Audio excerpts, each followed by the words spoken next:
Ah, hell. I'm in the wrong game again.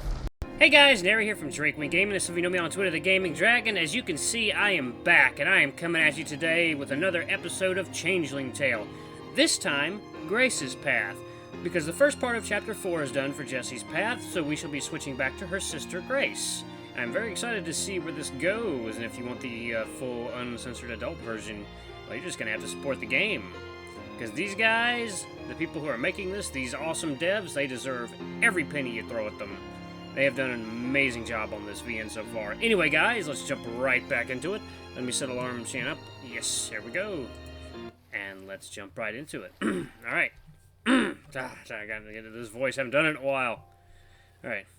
Hazel, sweet girl, you're a bear cat, aren't you? You know you're foolish to rebel against your commander. That's a brave soldier, tried and true. He's seen more than you can imagine in your sheltered little horse life. You ought to cut him a bit more slack. I had an easier time controlling a platoon of unruly young boys than I have with this mare. Hazel huffs with pride. Say, let's take her for a ride. If you'd like. She does seem to have quieted down some. I heft myself into the saddle and reach for Grace's arm. She deftly sweeps around it and hops into place behind me with ease. Oh. Wrapping her arms around my waist, she nudges Hazel with her feet and we break into a trot. Wet pebbles sparkle as they scatter behind Hazel's hooves, kicked up with every stride. Go back real quick. I'm going to use that as a, there we go. There we go. That is going to be probably the thumbnail image. Listening to the lapping tides and hissing undertow, I finally feel something I've been missing for years. Peace. It's like an enormous weight is lifted from my shoulders, if only for a moment, here and now. We ride in silence until I hear Grace speak, feeling her breath in my ear. What did you miss most while you were gone? It's like she is reading my mind. Besides the beer. Not if that's the truth. Ha, no. But your answer would be solace. Comfort. Safety. Never questioning if I'll survive another day, or if my friends would either. Grace whispers in my ear, and I can feel the taunting of her words on my earlobe. I sense a smile on her lips. I liked the beer answer better. Hazel keeps us moving at a mercifully gentle pace, with Grace's arms around my waist. Each sway helps me lose myself to the moment and take in the raw, untamed country around me. What would you miss if you left Acta Craig? Grace takes her time in answering, and I can't tell if she's pondering or just ignoring me. Where would I be going? To the trenches or an island in the tropics? To India? To the lowlands? Knowing where I'm headed would color my response. Fair enough. You're going to a deserted island. No village pub, no family, no farm. Only you and the coconuts. Are there monkeys? I laughed to myself, but to keep a straight face. No monkeys. A few stray birds, perhaps. Nothing too meaty. You live barely on bananas and pineapples. Ah, I see. You want me to admit that I'll miss our town, my family, that I'll long for warm meals and rich foods. But there are plenty of fish in the sea, and I'm bound to spare my dinner daily. Still dodging my question. The cooks are further, wanting to know what she's really thinking about. I don't doubt that. But how about it? If the trappings of civilization were stripped away, would you miss it? The only thing I would miss is my privacy, were I ever to lose it. Strand me on a deserted island any day, and I will flourish. How about the village? Would you miss the markets, the shopping, the pub? My mouth starts to watering for a pint.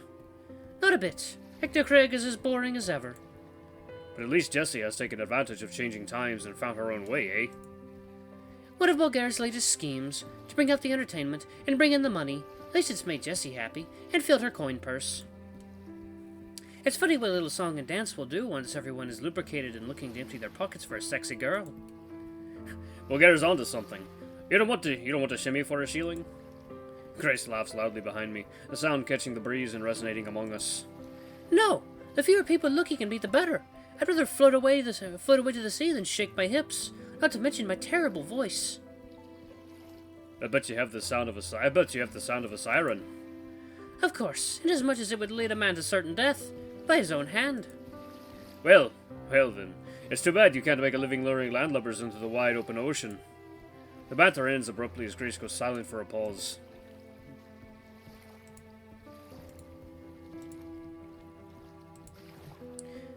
Are you teasing me? Yes, I think. Why, were you considering a career at sea?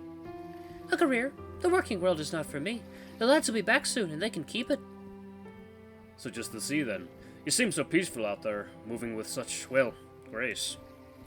She pauses again, and I suspect I struck a chord, or a nerve. Were you in reconnaissance in the war? You've an acute sense to notice while not looking. Oh, I... It's fine, and you're right. If I could live in the ocean, I would perhaps die of happiness. You wouldn't miss your sisters? Maybe. But I would have the cold water to refresh me, the fish to feed me, the sun to warm me, and the stars to guide me. I would do just fine, thank you. It sounds like you've put quite the thought into this. It beats hanging around cows all day. And you? Where would you be the happiest?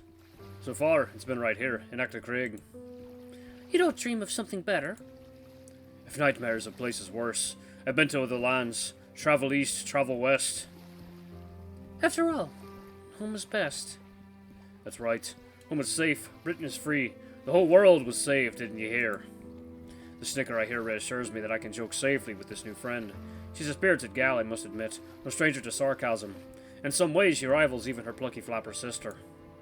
A roof over my head and hot tea are all I need, save for some fresh air and good conversation, like this one. Don't you need love?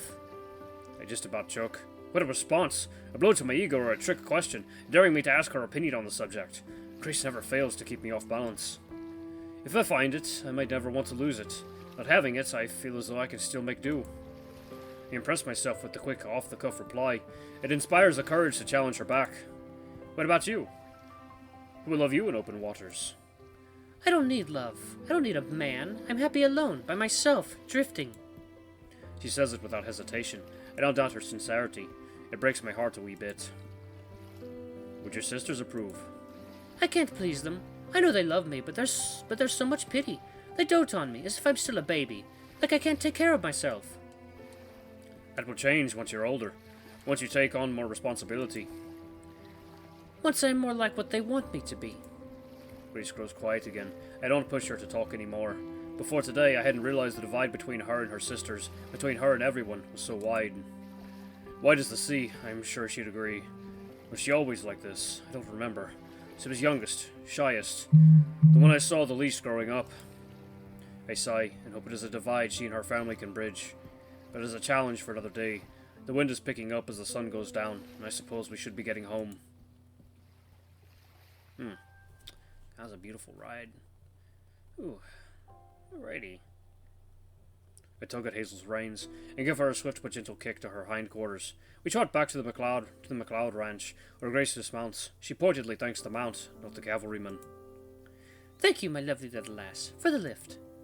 Oh, that horse is smiling. She pats Hazel's head and winks at me. I can't help but smile. Grace's dress and hair have dried completely. I take in how lovely she looks, with her golden hair and button nose. Does she have golden hair? It looks red. She looks like she has red hair. Her eyes have so much vivacity and bitter sarcasm hidden behind them. Against my better judgment, I hope to encounter more of Grace and her sagacity. Thank you for letting me join you.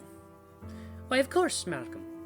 Thank you for not seeing anything, or telling my sisters that you know I've been swimming indecently. Marion worries too much as it is. And heaven forbid if Jessie found out I'm as shameful as a common trollop, swimming about in the nude. She'll have me pegged as a Gibson girl faster than I can swim to the South Seas. I assure you I have no idea what you're talking about.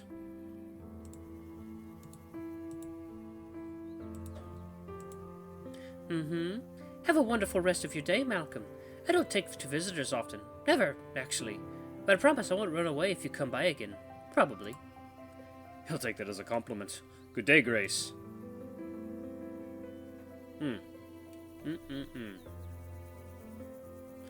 I bow dramatically, then hop back onto Hazel. We make our way back home, as my mind replays the odd conversation between the youngest MacLeod and me. Funny young thing, isn't she, Hazel? Hazel harumphs, which just has to be a sign of agreement. I fall asleep that night thinking of Grace's sly grin, sharp laugh, and perhaps even her damp, pink cotton dress. I know what you're doing, boy. You put that back in your pants right now. It's indecent. And from night to day. I love their day transitions. It's so cool. Alrighty. I wake up, realizing I've slept in a bit later than usual. Hey, that was me today. My body must have really needed it. Thankfully, this time my sleep was deep and nightmare-free. It's left me feeling refreshed and ready to tackle whatever the day will throw at me. And to my surprise, the first thing it throws at me is a chiding grandmother. Good morning, sleepyhead. Goodness, why are you wearing those dirty rags?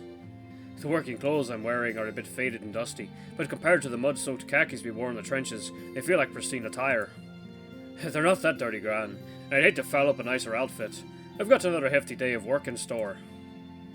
Not before you go to church, young man. The work can wait. Church? Is it Sunday already? Aye, and you best throw on a proper outfit in a flash if we're to make it to the sermon on time. Church. I can hardly remember the last time I went to a proper service. My time in the field had seen me quickly fall out of the routine. It wasn't for the lack of opportunity. There were plenty of chaplains around, even if what passed for a church was just another dugout with a cross nailed into the dirt. Nor had I lost my faith. God felt so very far away from the front lines. Many of the soldiers prayed, but I privately doubted he could hear them. But that was them, and this is now. Sometimes turning a new leaf means returning to old practices, especially if it's important to Gran. Alright, I'm to get changed. Good, good. I'll have our sandwiches ready for the road in a jiff. Oh, I love Gran. She's so sweet. Ooh, this is new. Despite our best efforts, we arrive late to the sermon. Gran and I quietly shuffle in, taking a seat in the back pew. She seems to be in good spirits, thankfully. I suspect she's just happy to have someone to join her since Granddad. I try to shake the bleak thought from my mind, but it's not easy. Why must they play such dirge-like music? And why everyone looking so solemn, like they're attending a funeral? There's Marion sitting at the front by the altar, looking much like she did in school, attentive and giving it her all. Her sisters are conspicuously absent. Barely visible through the crowd, I spot a familiar floppy cap, too. So the hat girl is a local. I wonder if I should say hello after the sermon. Bulgara's chatting quietly with the cheesemonger toward the back, practically oblivious of the lecture. I suppose it's at his age he's heard it all before. Sometimes I feel the same way. The preacher's voice is at once stern and hoarse from knowing God's truth. He's been speaking it every Sunday for the past 40 years. I remember a lot of these sermons from childhood, biblical tales of strife and longing, being cast aside, yet finding the good choices and following in Christ's path. Last spring, when I held a wounded man in my arms, I thought of Joshua, tasked by Moses to command the Israelite militia after fleeing Egypt. A crisis of faith. Oh, Lord. I didn't know who this man was. A commander from some other unit. He would lead their militia. Who would lead their militia if he were to die? Who would be their Joshua?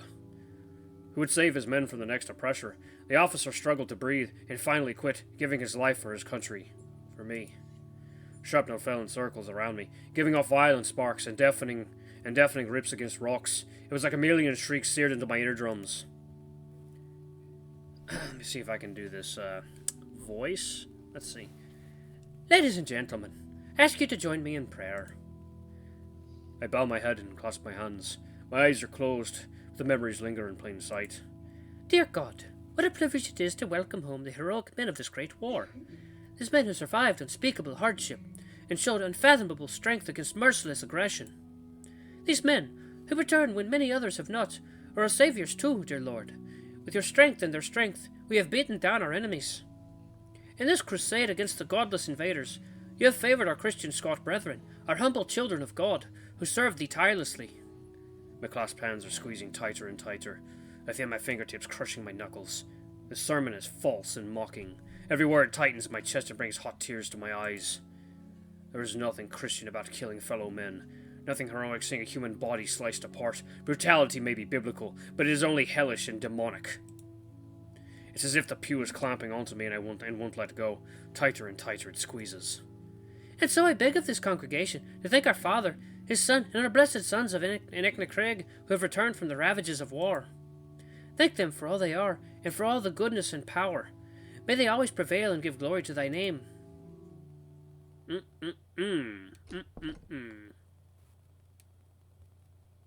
The sermon continues, but I'm not there to hear it.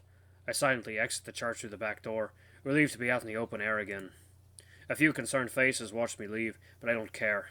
It takes all my focus to push all my current rage away, burying it deep somewhere beneath a breaking heart. Hey there. Ooh, we know who this is. Who is she? Wait.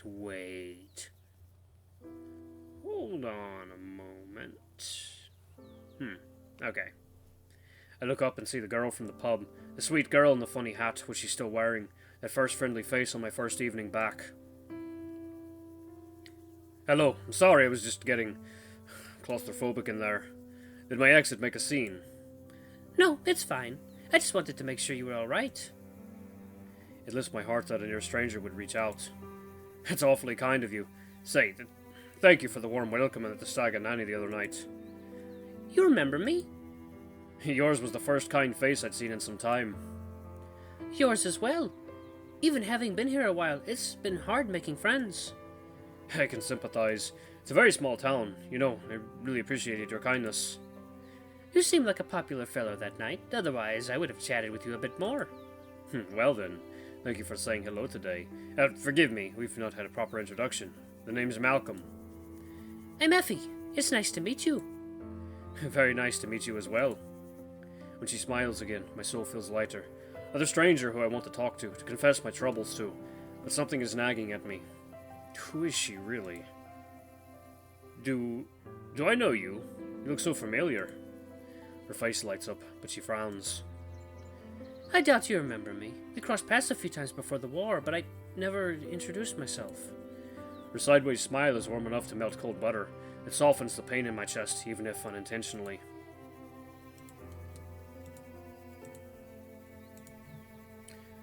And here I thought I knew everyone in town. I usually keep to myself. I guess I get a little shy around people. I know what you mean. Now that the lads are coming home, all the attention has been a bit overwhelming. Unwelcome? No, it's just... I take pause, unknowing if I should be frank. Effie's presence is so inviting that it somehow gives me a reason to speak candidly. I'm no hero, I'm just a lucky survivor.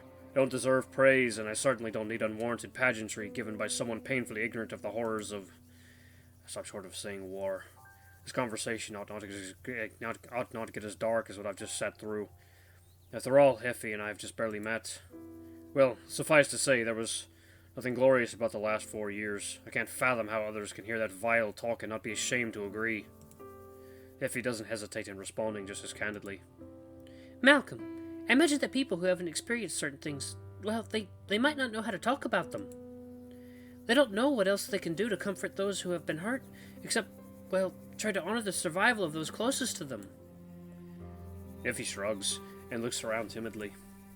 It's just a thought. I may have no idea about the thoughts of others. I respect her pragmatism, but I'm not in the right frame of mind to concede that the nonsense I've just heard is anything but delusional patriotism. Honestly, I don't quite know what they should do either. What do they know of battle?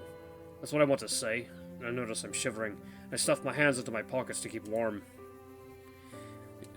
Even if they don't know what you've been through, everyone understands loss. Her eyes fill with tears, but they don't fall. The others may have suffered too, perhaps even as intimately as you have. People mourn in very different ways. I want to retort. Who here could possibly have endured what I have? But I'm stopped by Effie's soulful gaze. The reflection of my hollow stare at her spectacles makes me look away. My eyes fall upon a cluster of graves in the shadow of the church. Soberly, I wonder, is Grandad's among them? She's right. Gran, Lulgair, the MacLeods even. They've all seen their share of pain. No person is immune to hardship. But they have held on to hope as well. How? Where do we find hope after what we've been through? I look back up to her. She seems to share a keen ability with my Gran to feel around for the ache within me and attempt to soothe the pain. What have I done to deserve this? I think that maybe you should look to the intentions of the people around you. If you do, I think you'll find you have a lot more friends than you realize, who care more than they can express. Her words are reassuring. I hold on to that thought and hope I'm able to believe it soon.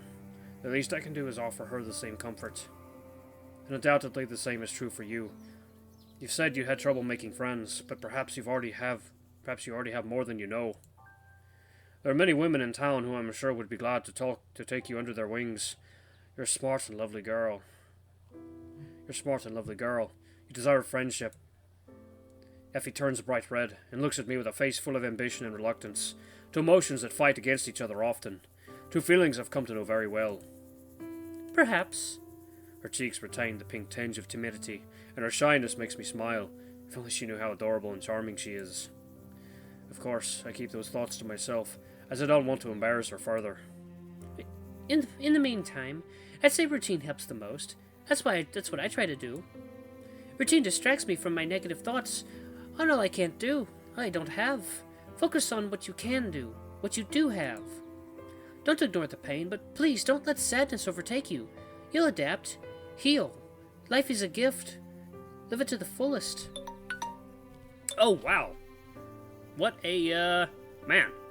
Alright then, what a time to end it. Nice timing there, Alarm Chan. Good work. Anyway, guys, thank you so much for watching. Don't forget to like, comment, subscribe, and it is good to be back. I will see you all in the next video. I love you all. Bye-bye.